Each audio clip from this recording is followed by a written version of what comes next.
Hi, I'm Mary Peck, and this is Really Universe? The podcast for anyone who has ever looked at their life and thought, is this really it? If you're watching this or listening to this, you might be in the middle of something hard. Stay with me. This episode is for you. Most of us have had a moment where everything changed at once. A phone call, a diagnosis, a loss, something that stopped you and left you standing in the rubble of a life that looked completely different 5 minutes ago. In those moments, research tells us that most people, roughly 80%, freeze. They can't function, they can't think. The anxiety is so overwhelming that it becomes its own kind of paralysis. A smaller group spirals, sobbing, screaming, completely undone. And then there's that other group, the ones who get very still, very focused, and start building a plan. That third group is often misread. From the outside, they can look cold, detached, like maybe they don't feel things the way the rest of us do, like something's missing. I want to be clear, that's not what's happening. They feel everything. They're just doing something different with it. What separates those people isn't luck. It isn't personality, and it isn't the absence of fear. It's something much more specific and something that you can actually learn. And that's what we're talking about today. I am that person now, almost always, in almost every situation. But I wasn't always. There was a version of me that had no plan, no direction, and honestly, no reason to believe that things would ever be different. I was impulsive, reactive, and I expected life to disappoint me because it usually did. I wasn't wired for this. I built it, one hard thing at a time. And I want to tell you what it feels like from the inside and what the research says about why it works. Like I said, I wasn't always this person. The woman who moved alone at 59 with a plan and a dog and no safety net took decades to build. My life has been messy, full of unexpected and unwanted events that I absolutely did not sign up for. The kind of life that could have broken someone, and honestly, there were moments it tried hard. But that's a story for another episode. This one starts in Washington. So I was 59 years old, living alone on the third floor of a one-bedroom apartment in a state that I'd never lived in before. No job yet, no friends yet, just me and my 70-pound lab Louie on a great adventure. I wasn't in chaos. That's not how I operate these days. I was methodical. I was job hunting. I was exploring my new city, getting to know the area. And because that's what responsible adults do, I scheduled a physical. Blood work, preventive screenings, the whole list. Turns out I hadn't had a mammogram or a colonoscopy in several years because apparently I'd been too busy living my best life to let anyone run tests on it. The mammogram was just a checkbox. The colonoscopy, by the way, never happened. That particular test requires someone to drive you there, wait for you, drive you home, and stay with you for several hours afterwards. I didn't have a person. And that's something nobody talks about, what it actually costs to navigate your health alone. But we'll come back to that. So I had the mammogram as part of the test, and then I got a phone call, and they wanted a second look. I hung up the phone, looked at Louie, and said, "Really, universe?" He wagged his tail. Helpful. I knew right then in my gut, I knew. So before I went back, quietly, alone, I got insurance, because that's also what you do. And because apparently in the United States, you can't have cancer without it. That's just the deal. A second test, an MRI, and a biopsy, and about a month later, biopsy confirmed. Breast cancer. The C word felt like a death sentence. The idea of chemo was something I wasn't sure I could face, and honestly, I wasn't sure I'd do if I had to.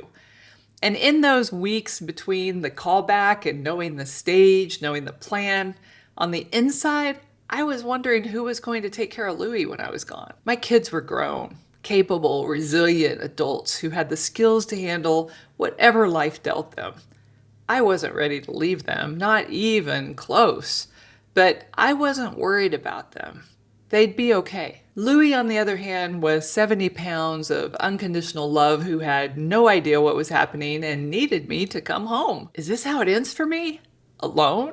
In a place where I know nobody? I didn't question the move, not once, even then. So let's talk about the research around this. What's actually happening in that third group? Why do some people build a plan while others freeze or fall apart? Psychologists have a term for it.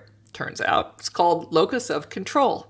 And it was first introduced by researcher Julian Rotter in 1954. The concept is straightforward, but the implications are profound. If you have an internal locus of control, you believe that what happens next in your life is largely determined by your own actions. Your choices matter.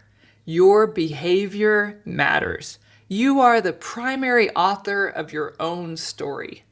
And if you have an external locus of control, you believe that what happens to you is largely determined by outside forces, luck, other people, circumstances beyond your control, fate. You're less the author and more a character that things happen to. And here's why this matters in a crisis. Research published in BMC Psychiatry found that given identical circumstances, same diagnosis, same loss, same crisis, people with a strong internal locus of control consistently showed greater emotional resilience. Not because their situation was easier, because they believed that their response to it could change the outcome. That belief changes everything. It's the difference between asking, why is this happening to me, and asking, what do I do next? Think back to that 80% who freeze. Research suggests that they're largely operating from an external locus. They're waiting for direction, for someone to fix it, for circumstances to change. There's another 10% who spiral, often because they are overwhelmed by the belief that nothing they do will matter anyway. And then there's another 10% who get very focused. They've, consciously or not, defaulted to that internal locus thinking. My behavior matters, so what's my next move? Now here's where my story gets interesting. The woman who got that call back and quietly went to get insurance before going back, she didn't show up in Washington by accident. I had spent decades building the belief that my actions influence my outcomes. It started with a messy life that I didn't choose, a mother who said that knowledge was the only way out of poverty, a lot more messiness that unfortunately I did choose, and finally a book that completely changed the trajectory of my future. But that's a story for another episode. The short version is this: I can't control everything. I never could. But I believe I can control something, and that something is everything. So when the diagnosis came, I wasn't discovering a coping mechanism in real time. I was drawing on something I'd spent years constructing. That's an important distinction because it means this isn't just about what you do when crisis hits. It's about what you build now before it does. Sean Achor, one of my favorite authors, by the way, and Harvard researcher and author of The Power of Beliefs, would say that this is the foundational belief that separates people who navigate adversity well from those who don't. Not intelligence, not resources, not even support systems. The belief, deeply held, practiced over time, that what you do next actually counts. So now let's talk about what was happening emotionally while all of that was going on, because making a plan doesn't mean you skip the grief. It doesn't mean you bypass the fear or the sadness or the anger. It just means that you're doing something alongside it. In those weeks between the callback and the confirmed diagnosis, I noticed something about how I was moving through it. I wasn't falling apart in the way you might expect. I wasn't cycling through stages in any orderly fashion. I was somewhere between cold clarity and quiet terror, and I kept moving anyway.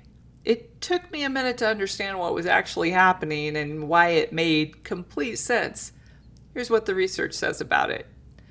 Most people have heard of the 5 stages of grief, introduced by Swiss psychiatrist Elisabeth Kubler-Ross in her groundbreaking 1969 book on death and dying. There's denial, anger, bargaining, depression, and then finally acceptance. If you've ever experienced a significant loss, you probably recognize at least some of those. But here's what most people don't know, and what Kubler-Ross herself later clarified. The stages were never meant to be a linear checklist. They're not a staircase you climb one step at a time until you reach acceptance and then you're all done. They're more like weather. You can be in 2 of them simultaneously. You can cycle back to the one that you thought you'd left. You can skip one entirely. You can move through all 5 in a single afternoon and then wake up back in denial the next morning. Research published by the National Institutes of Health puts it this way. The stages are responses to feelings that can last minutes or hours, not weeks or months. Grief is as individual as a fingerprint. And then there's what David Kessler, who worked directly with Kubler-Ross for years, identified as the 6th stage, meaning the point where loss stops being something that happened to you and starts being something that shaped you, something that you can actually use. Here's what I noticed in myself during those weeks of waiting. I moved fast, faster than most people probably would. I wasn't in denial for long. I didn't have much time for bargaining. I landed hard in a kind of cold clarity, and then I started making a plan. I think locus of control has a lot to do with that. When you fundamentally believe that your behavior matters, you're motivated to move, because staying stuck feels like surrendering the only thing you actually have control over. Grief doesn't disappear, but it has somewhere to go. And I want to be honest about something. Not everyone moves fast, and fast isn't better.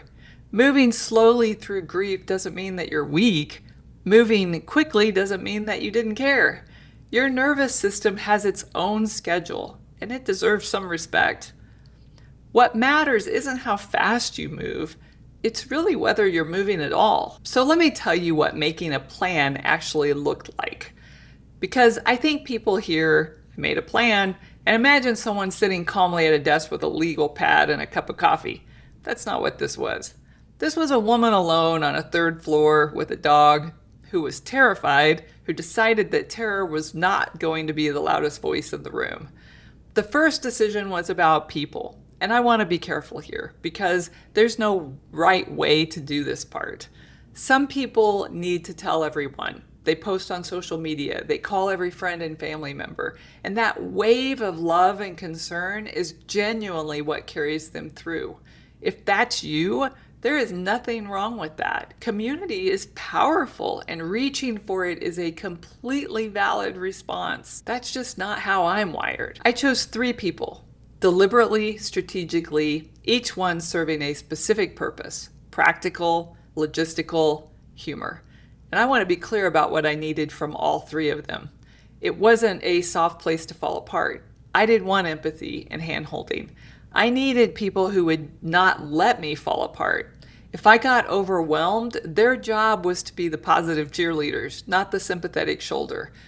I needed them to remind me who I was and what I was capable of. Again, that's not what everyone needs. Some people need the sympathetic shoulder. Know yourself well enough to know what you need and find people who can give you that. All 3 of my people were remote. All 3 were capable, and the unspoken rule was no pity. I didn't need anyone to feel sorry for me. I needed people who believed I was going to be okay. Because honestly, I wasn't sure I believed it. Research on social support and crisis coping published by the NIH consistently shows that the quality of your support network matters far more than the size of it. A few deeply capable, emotionally steady people outperform a large network of well-meaning but anxious ones every single time. I didn't know that study existed. I just knew what I needed. The second decision was about my body. Every decision in the next few months was data. I believed that my behavior mattered, so I acted like it. That meant eating well, clean, healthy, organic, cancer-fighting foods. and getting my body to a place where it was optimized to heal itself. For me, that meant plenty of sleep and hiking rough terrain for at least 3 hours a day. Not a gentle walk, rough terrain, steep hills, doing things that kind of scared me because I needed to feel strong. I needed to feel capable. I needed my body to remember what it could do. It calmed my nerves, got me completely out of my head, put me in nature, and according to research from Harvard Health, regular vigorous exercise during cancer treatment has been shown to reduce fatigue, improve mood, and support immune function. Louis, for the record, was fully on board with this plan. Off-leash trails, running streams, new smells every day. Louis is not complicated. He was living his absolute best life while I was fighting for mine. The third decision was about my mind. I was deliberate about what I let in. I immersed myself in two things: everything I could learn about how to optimize my body's ability to heal, and comedy. I wanted to laugh as much as possible. That wasn't escapism, that was a strategy.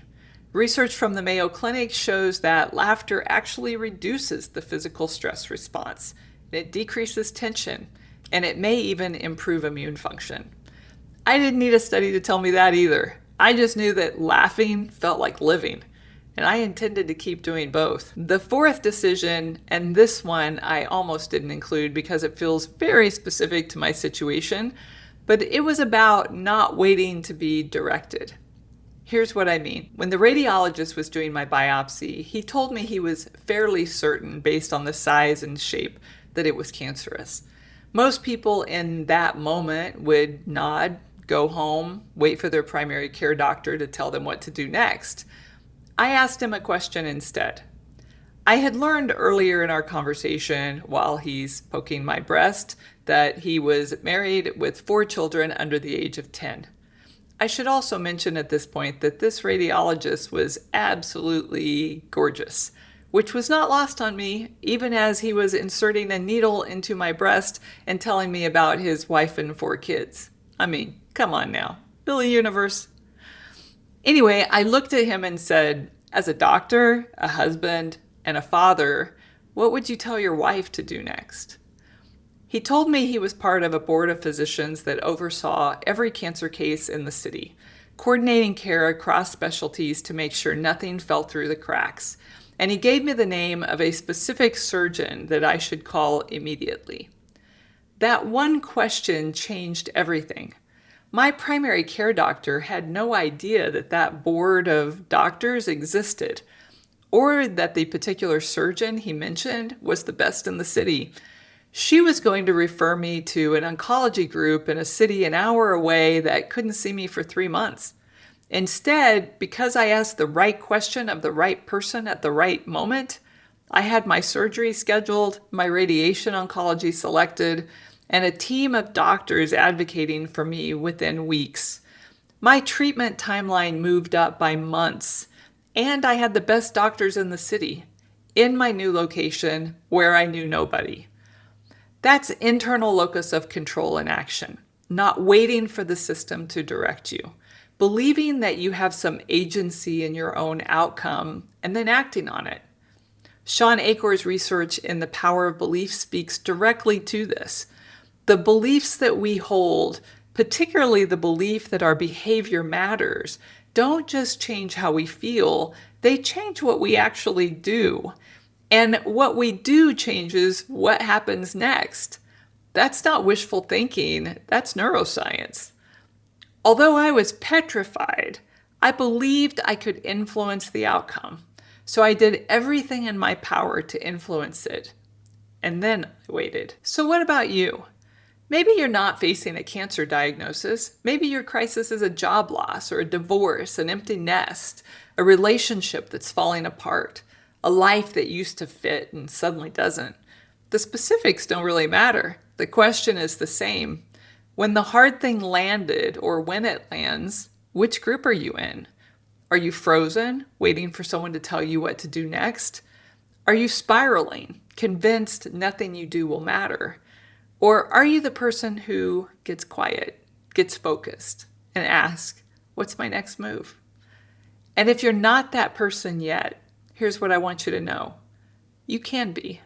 I'm proof of that. So here are a few things that actually helped me and that research supports. One, most people know that their actions have consequences. That's not the question. The question is much more personal. Do you believe that you're capable of making good decisions that will actually get you where you want to be? Not someone else directing your life, not waiting to see what happens. You, with your judgment, your instincts, your read on your own situation, making deliberate choices and trusting that they're moving you in the right direction. For a lot of people, that question lands differently than it looks, because there's a version of feeling stuck that isn't about not knowing what to do. It's about not trusting yourself to do it. Past decisions went sideways. People you trusted told you that your instincts were wrong. Or you've been in survival mode so long that the idea of actually directing your own life feels almost unfamiliar. If the answer is mostly yes to that question, even a shaky yes, then that's your foundation. Build from there. Make one deliberate decision today that moves you forward. Trust your own read on your life. Your brain is keeping score. Give it evidence that your judgment is worth trusting. If the answer is mostly no, here's what I want you to do first. Take out a piece of paper and make a list. Not of your failures, of every decision that you've made that actually worked out. Start simple. When you turned right instead of left because something told you to and then you avoided a traffic jam. When you decided to make dessert and everyone loved it. When you put down your phone and read a book with your kid instead of answering emails and learned something about them you didn't know before. When you called a friend on a whim and they needed to hear from you exactly that day. Then go bigger. The job you took a chance on. The conversation you finally had. The time you left something that wasn't working. The move that you made that scared you. All of it. Write it down. Because people who don't trust their own judgment have selective memory. They remember the decisions that went badly with extraordinary clarity and quietly discount the evidence on the other side. That list is on the other side. Read it, then make today's decision. We go much deeper on this in the next episode, but for now, start there. Okay, 2, curate your support deliberately. Don't just reach for whoever is closest or whoever loves you the most or who's on speed dial. Think carefully about what you actually need, and equally important, what you can afford to give back right now. I didn't choose my best friend as part of my support network, the one I tell everything. She's been in my corner my entire life and I love her completely. But I knew that this would break her. And I couldn't spend my energy taking care of her fear while I was trying to manage my own. That was one of the hardest decisions I made. Sometimes looking out for yourself means making choices that might hurt people who love you. Not out of cruelty, out of necessity. You are allowed to protect your own oxygen mask first. Find the people who can give you exactly what you need. Tell them specifically what that is. Give them a job. It helps them as much as it helps you. 3, move your body. Every single day. I don't care what it looks like. Walk, hike, dance badly in your kitchen. Get outside if you can. During my cancer treatment, I hiked rough terrain for at least 3 hours every day. Off-leash trails, running streams, Louis living his absolute best life. Research from Harvard Health confirms that regular vigorous exercise reduces fatigue, improves mood, and supports your immune function. But you don't need a study to tell you this. You already know it. Movement changes your brain chemistry, reduces cortisol, and it gives anxiety somewhere to go besides your head. This is not optional. It's not a nice to do. It is non-negotiable. And honestly, when I'm anxious, so is Louis. So the walks did him as much good as they did me. 4, make one decision today that proves that your actions matter. Not a plan, not a life overhaul, just one deliberate choice that your future self will recognize as the moment that you stopped waiting and started moving. Sign up for something, cancel something, say yes to something that scares you just enough. Say no to something that you've been tolerating for way too long. And before you do any of that, take 5 minutes and look back. Think about a time when you did something hard, something that scared you, that you weren't sure you could pull off, something where you had every reason to quit, but you didn't. It happened more than once, I would guess. Maybe even more than you can count. You're not starting from zero. You have evidence. Your own history is full of proof that you're more capable than you're giving yourself credit for right now. People don't fail to move forward because they lack ability. They fail because they forgot they already have it. The brain follows action. It doesn't lead it. You don't think your way into a different life. You act your way in. You already know how. You've done it before. Do it again. I want to be clear about something. I got lucky. My cancer was stage 1. Caught early, no chemo required. Not everyone gets that story, and I don't take it for granted for a single second. The strategy didn't guarantee the outcome. It gave me something to do with my fear. That's all a plan ever really is. Somewhere to put the terror while you wait to find out what happens next. If you got a diagnosis and fell apart, cried for 3 weeks, called everyone you knew, and ate nothing but crackers, that's not weakness. That's human. There's no right way to face something that frightening. This is just the way that I found. Maybe some piece of it is useful for you. Maybe none of it is. Either way, you're not alone in the waiting room. I didn't make a plan because I was brave. I made a plan because I was terrified. And it was the only thing that I could control. The outcome was never in my hands. But what I did while I waited, that was mine. That's what this show is about. Not the lions, not the dramatic moments of obvious courage, the quiet decisions made in ordinary moments by ordinary people who are more capable than they know. If something in today's episode landed for you, I'm sure it was someone sitting in their own waiting room right now. It costs nothing, and it might mean everything to them. Next time, we're talking about the life that used to fit and what it really costs to walk away from something that you built from scratch on purpose. That one's going to get uncomfortable in the very best possible way. Hey, I'm glad you're here. Billy Universe, I'll see you next time.